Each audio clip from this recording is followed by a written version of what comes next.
കോൺഗ്രസിന്റെ കേരളത്തിലെ വിദ്യാർത്ഥി സംഘടനയായ KSU ഉടൻ തന്നെ സംഘടനാ തെരഞ്ഞെടുപ്പിലേക്ക് നീങ്ങുമെന്ന സൂചനകളാണ് ലഭിക്കുന്നത്. നിലവിൽ അലോഷ്യസ് സേവ്യർ സംസ്ഥാന പ്രസിഡന്റായിട്ടുള്ള കമ്മിറ്റിയാണ് KSUവിനുള്ളത്.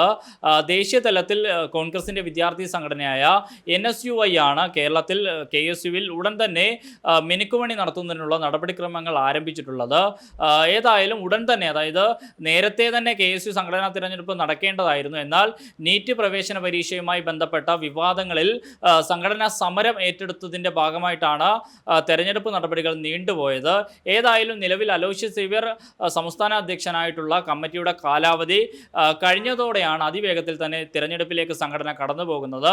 സംസ്ഥാന പ്രസിഡന്റ്, സംസ്ഥാന ജനറൽ സെക്രട്ടറി, ജില്ലാ പ്രസിഡന്റ്, ജില്ലാ ജനറൽ സെക്രട്ടറി തുടങ്ങിയ സ്ഥാനങ്ങളിലേക്കാകും തെരഞ്ഞെടുപ്പ് നടക്കുക. ഒറ്റഘട്ടമായിട്ടായിരിക്കില്ല തെരഞ്ഞെടുപ്പ് നടക്കുക. ആദ്യഘട്ടത്തിൽ യൂണിറ്റ് തലങ്ങളിലാകും തെരഞ്ഞെടുപ്പ് നടക്കുക. വിവിധ സർവകലാശാലകൾ, കോളേജ് യൂണിറ്റ് കമ്മിറ്റികൾ തുടങ്ങിയ ഇടങ്ങളിലേക്കാകും ആദ്യഘട്ടത്തിൽ തെരഞ്ഞെടുപ്പ് നടക്കുക.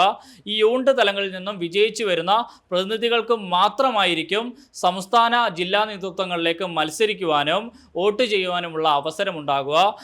വോട്ടർമാരാകുവാൻ അല്ലെങ്കിൽ അംഗത്വത്തിന് വേണ്ടി നിശ്ചിത ഫീസ് അടയ്ക്കേണ്ടതായിട്ടുണ്ട്. നിലവിൽ NSUI അഖിലേന്ത്യാ നേതൃത്വവും ഒരു സ്വകാര്യ ഏജൻസിയും കൂടിയാകും ഈ തെരഞ്ഞെടുപ്പിൻ്റെ നടപടിക്രമങ്ങളും മറ്റും നടത്തുക. ഏറ്റവും ഒടുവിലായി സംഘടനാ തെരഞ്ഞെടുപ്പിലൂടെ സംസ്ഥാന അധ്യക്ഷനാകുന്നത് KM അഭിജിത്ത് ആയിരുന്നു. 2018 KM അഭിജിത്ത് KSUവിൻ്റെ സംസ്ഥാന അധ്യക്ഷനായി ചുമതലയേൽക്കുന്നത്. പിന്നീട് 2021 ശേഷമാണ് അലോഷ്യസ് സേവ്യർ KSUവിൻ്റെ സംസ്ഥാന അധ്യക്ഷ പദവിയിലേക്ക് കടന്നു വരുന്നത്. ഏതായാലും അതിനു പിന്നാലെയാണ് KSU ഇപ്പോൾ സംഘടനാ തെരഞ്ഞെടുപ്പിലേക്ക് കടക്കുവാൻ പോകുന്നത്. ഏറ്റവും പ്രധാനപ്പെട്ട ഒരു കാര്യം, മാറിയ ഗ്രൂപ്പ് സമവാക്യങ്ങൾക്കിടയിൽ KSUവിനെ ആര് പിടിക്കുമെന്നതിൽ എല്ലാവർക്കും ഇടയിൽ ഒരു ആശങ്കയുണ്ട്. കാരണം നേരത്തെ ഏറ്റവും ഒടുവിൽ KSUവിൻ്റെ സംഘടനാ തെരഞ്ഞെടുപ്പ് നടക്കുമ്പോൾ കേരളത്തിൽ AI ഗ്രൂപ്പുകളായിരുന്നു സജീവമായി ഉണ്ടായിരുന്നത്. അന്ന് A ഗ്രൂപ്പ് ആയിരുന്നു KSUവിൻ്റെ സംസ്ഥാന അധ്യക്ഷ സ്ഥാനം പിടിച്ചത്. യൂത്ത് കോൺഗ്രസിലും അവസാനമായി സംഘടനാ തെരഞ്ഞെടുപ്പ് നടന്നപ്പോൾ A ഗ്രൂപ്പ് തന്നെയായിരുന്നു യൂത്ത് കോൺഗ്രസിൻ്റെ അധ്യക്ഷ സ്ഥാനം പിടിച്ചെടുത്തത്. എന്നാൽ ഇപ്പോൾ കേരളത്തിൽ ഒട്ടേറെ ഗ്രൂപ്പ് സമവാക്യങ്ങൾ മാറിയിട്ടുണ്ട്. അതായത് മുഖ്യമന്ത്രി VD സതീശന് പിന്നിലും കോൺഗ്രസ് അഖിലേന്ത്യാ ജനറൽ സെക്രട്ടറി KC വേണുഗോപാലിൻ്റെ പിന്നിലുമെല്ലാം കൃത്യമായ ഗ്രൂപ്പ് സംവിധാനങ്ങൾ ഇന്ന് അണിനിരക്കുന്നുണ്ട്. ആ നിലയിലേക്ക് നോക്കുമ്പോൾ പുതിയ ഗ്രൂപ്പ് സമവാക്യങ്ങൾക്കിടയിൽ KSUവിനെ ആര് പിടിക്കുമെന്ന ആശങ്ക എല്ലാവരിലും സംബന്ധിച്ചുണ്ട്. കാരണം പഴയ ഗ്രൂപ്പ് സമവാക്യങ്ങളല്ല കോൺഗ്രസിനുള്ളിൽ ഇപ്പോഴുള്ളത്.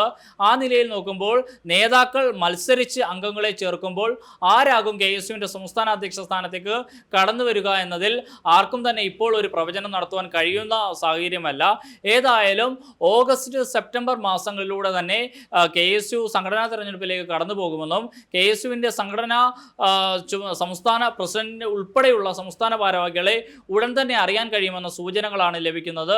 ഏതായാലും ഡൽഹി കേന്ദ്രീകരിച്ചുള്ള ഒരു സ്വകാര്യ ഏജൻസിയും NSUI അഖിലേന്ത്യാ നേതൃത്വവും കൂടിയാണ് സംഘടനാ തെരഞ്ഞെടുപ്പ് നടത്തുക. അതോടൊപ്പം തന്നെ നമുക്കറിയാം, കേരളത്തിൽ UDF അധികാരത്തിൽ വന്നതിന് ശേഷം കോൺഗ്രസിൻ്റെയും KSUവിൻ്റെയും യൂത്ത് കോൺഗ്രസിൻ്റെയും സംഘടനാപരമായ പ്രവർത്തനങ്ങൾ കൂടുതൽ മുന്നിലേക്ക് കൊണ്ടുവരണമെന്നുള്ളൊരു തീരുമാനവും അത്തരം ആലോചനകളും നടന്നു വരുന്നുണ്ട്. അതിനിടയിലാണ് KSUവിനെ പുനഃസംഘടിപ്പിക്കുവാൻ വേണ്ടി NSUI അഖിലേന്ത്യാ നേതൃത്വം ഇറങ്ങുന്നത്. മുഖ്യമന്ത്രി KSU സംസ്ഥാന അധ്യക്ഷൻ തർക്കങ്ങളൊക്കെ കഴിഞ്ഞ ദിവസങ്ങളിൽ വലിയ തോതിൽ സംസ്ഥാനത്ത് ചർച്ചയായിരുന്നു. അത്തരം ചർച്ചകൾ കൂടി സജീവമാകുന്നതിനിടയിലാണ് ഏതായാലും ഏറ്റവും പ്രധാനപ്പെട്ട മറ്റൊരു കാര്യം, സംഘടനാ തിരഞ്ഞെടുപ്പിലേക്ക് KSU കടന്നു പോകുന്നതിന് മുമ്പ് തന്നെ നിലവിലെ കമ്മിറ്റികളെ പിരിച്ചുവിടുന്നതിനുള്ള സാധ്യതകളുണ്ട്. ഏതായാലും ഉടൻ തന്നെ നിലവിലെ കമ്മിറ്റികളെ പിരിച്ചുവിട്ട് KSU സംഘടനാ തെരഞ്ഞെടുപ്പിലേക്ക് നീങ്ങുന്നതിനുള്ള സാധ്യതകളാണ് പറയപ്പെടുന്നത്. ഏറ്റവും പുതിയ വാർത്തകളും വിശേഷങ്ങളും വിരൽ തുമ്പിലറിയാൻ Zee മലയാളം ന്യൂസ് എല്ലാ ഡിജിറ്റൽ പ്ലാറ്റ്ഫോമുകളിലും ലഭ്യം.